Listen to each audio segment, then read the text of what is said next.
Ladies and gentlemen, welcome back to the other side of the coin, and welcome to yet another edition of your Chelsea transfer news.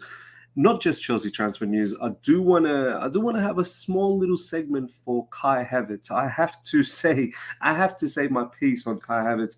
You know, I'm a German follower, and some of the madness that Kai Havertz did yesterday in the match. I need to talk a little bit about that, so we're going to keep that till the end. So make sure you're there right at the end. We're going to park that. Um, First of all, ladies and gentlemen, lots of talk now. Now that we've purchased, I mean, it's not official, but we've got the here we go. So this is happening now that we've got Renato Veiga, who is that left-sided player that we've been looking for, left back, LCB, who can invert into central areas as a defensive midfielder, central midfielder.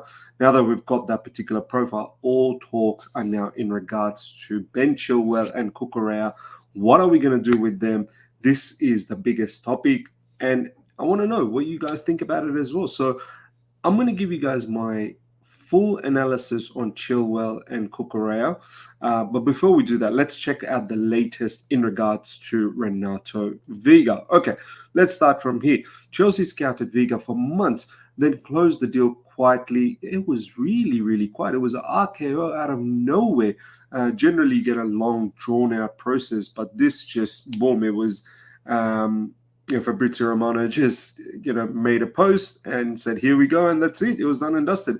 Chelsea believe his value is going to be way higher. I told you that Chelsea was looking for a left-footed defender, and Veiga is considered to be that player. They can use him left back, number 6, or CB. Yeah, of course, you can use him as left back and a CB, but he has predominantly played for Basel the last season as a defensive midfielder. I think this is something that we need to understand. Obviously, if you have a look at his heat map, not just as a defensive midfielder, he's covered the grounds there, but he's covered a lot of grounds on the left side as well. So, yeah, of course, he can definitely fit in the left back and LCB position.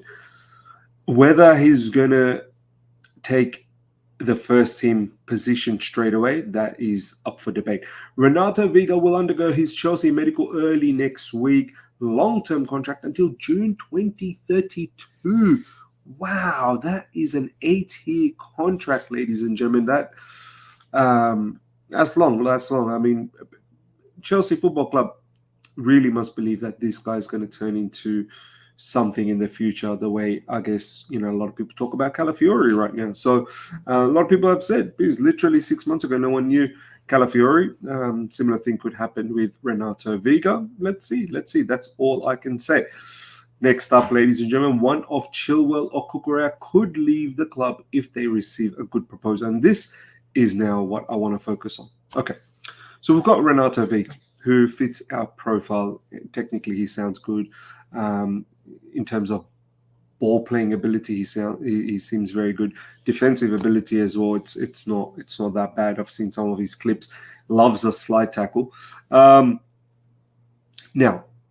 Ben Chilwell and Mark Cucurella. We'll start with Ben Chilwell. Ben Chilwell, ladies and gentlemen, look, he's not a bad player, but he's a player for a certain type of a manager. I think he's far more suited for Pochettino's style. Robust, loves to go up and down the channel. And produce crosses and hang around just outside the box to see if he can pick up any scraps and score some goals, provide assists. But there is huge limitations with Ben Chilwell. There's been a lot of large parts of the fan base that has backed Ben Chilwell for certain type of managers. Obviously, under Thomas Tuchel, he was sensational as a wing-back. Injuries affected that whole situation, along with Reece James's injuries too. But when it comes to possession-based football, especially, what we believe Enzo Maresca is going to bring, Ben Chilwell will be a massive mismatch. Ben Chilwell's strength is not technicality. Ben Chilwell's strength is not receiving the ball and be very, very good quality on the ball. One-touch passing, vision, that's not Ben Chilwell's game, being press resistant. So this is something Enzo Maresca is going to need, and this is why I feel Ben Chilwell is a massive mismatch. huge mismatch for Maresca. Nothing against the player, but we need to understand exactly what the club's trying to do. The club wants to play a certain brand of football, and Ben Chilwell doesn't meet that requirement. So, me personally, I would get rid of Ben Chilwell. Whether we can get rid of Ben Chilwell, that I'm not really sure. Ben Chilwell's on good money. We need potentially Premier League clubs to come through. I don't think any other clubs around the world will pay that level of wages for Ben Chilwell, considering his injury, history as well. So that's a little bit about Ben Chilwell. Now, in regards to Cucurella, you all know how much I have rated Cucurella for so long. When he was at Brighton, I knew this guy was going to be a sensational player.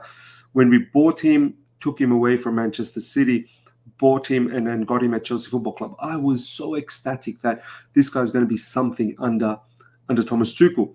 Sadly, obviously, Thomas Tuchel left very, very, very soon after. And it was a tumultuous season under Graham Potter. Last season as well, not the greatest. However, Marc Cucurella, there was a few times, initially he was rumoured to leave in the summer. Then he stuck around. Then his position wasn't there. Ben Chilwell was playing. Then I believe Ben Chilwell was injured, but also Reece James was injured. There was Malo Gusto who was injured on the right side, started playing right back. And Ben Chilwell once again came into the frame and did a very good job in that right side.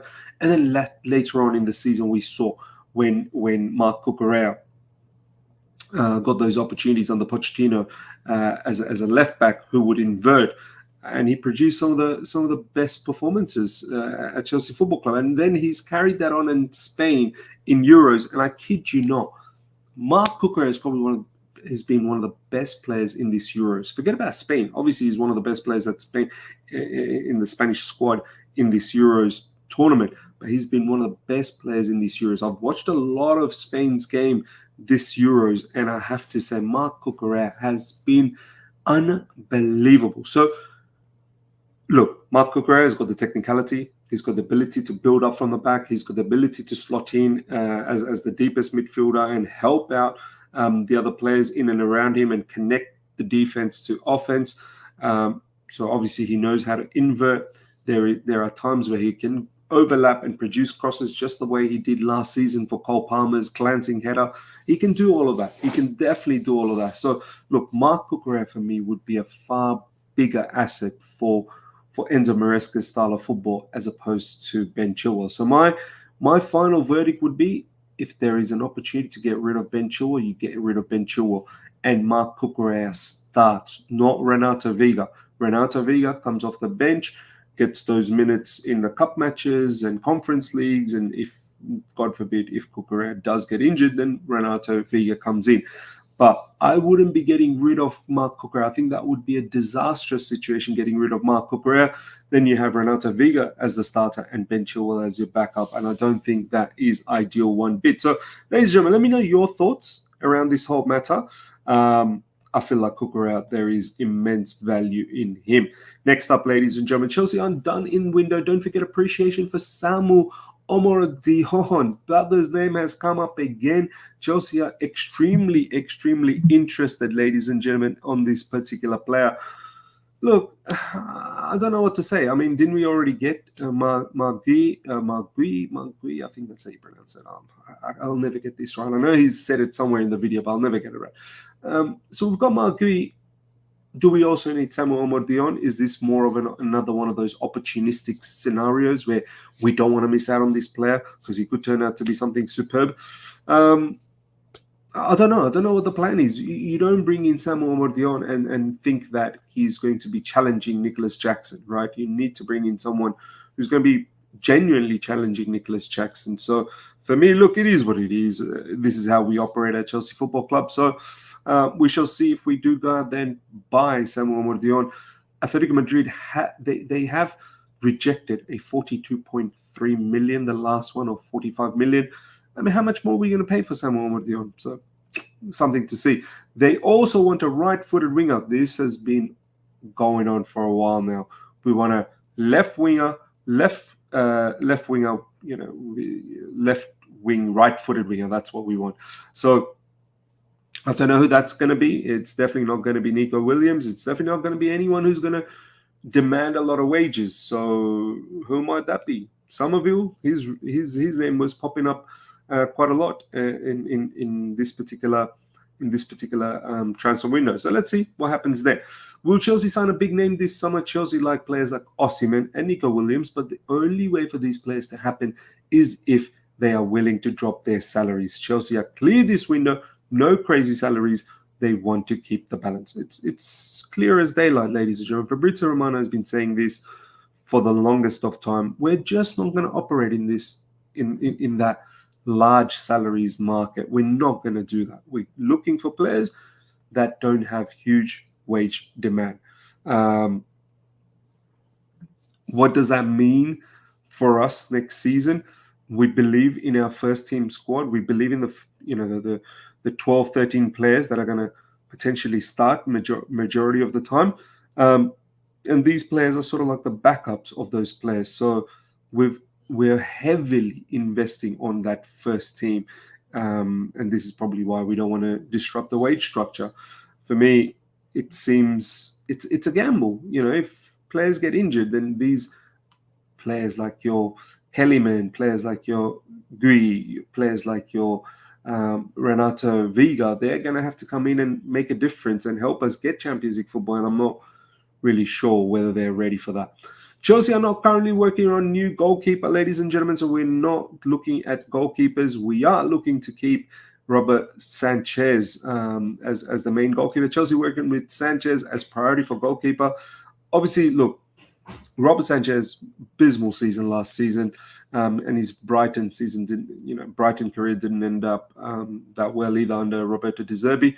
The thing about Robert Sanchez is, ladies and gentlemen, yes, he's got the ability to perform well on the ball when it comes to distribution. I mean, I know he didn't do that last season, but overall he does have the ability to do that. I've seen him do that at Brighton. But still, his shot stopping is not the greatest.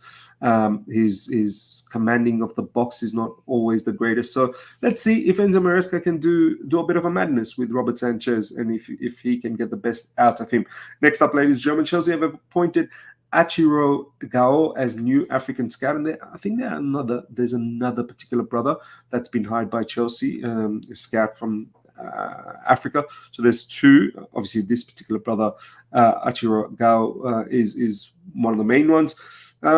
This only means that we're looking for more talents in Africa. There seems to be an untapped situation of good quality, talented players from there, and we don't want to miss out on that. We want to be able to make a lot of money on these opportunistic situations. Let's see what else is popping off. Latest, there's some analysis on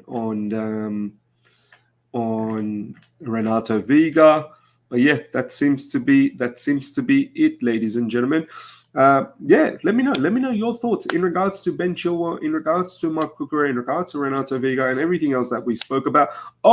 Kai Havertz. How could we forget? How could we forget about Kai Havertz? Of course, we need to talk about Kai Havertz just quickly before we wrap things up.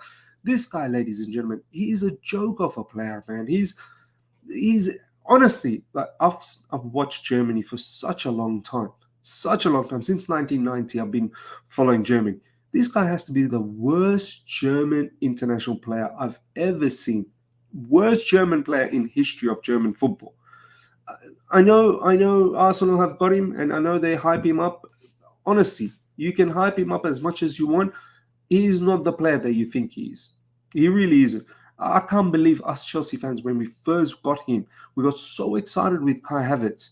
And I actually saw him live in Club World Cup, and he looked very silky. But overall, this guy he seems to portray he has all the abilities, but when it comes to execution, he is generally rubbish. The amount of gilt-edged chances that he had for Germany yesterday against Spain, oh my god, he should have scored a goal, at least one, if not two.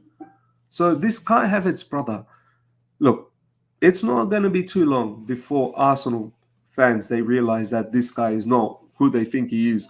We've seen from Chelsea for so long how pathetic he was for us. I know he scored the Champions League winner, but look, one goal is not going to cut it for me. One goal is not going to cut it. Overall, this guy is simply not a good player. Simply not a good player. So yeah, ladies and gentlemen, let me know your thoughts. I had to talk a little bit about Kai Havertz. Let me know your thoughts about everything we spoke about. Hope you enjoyed this. Smash the like button if you're here for the first time. Subscribe, hit the bell notification to stay in touch with all my content. Until next time, take care. See ya.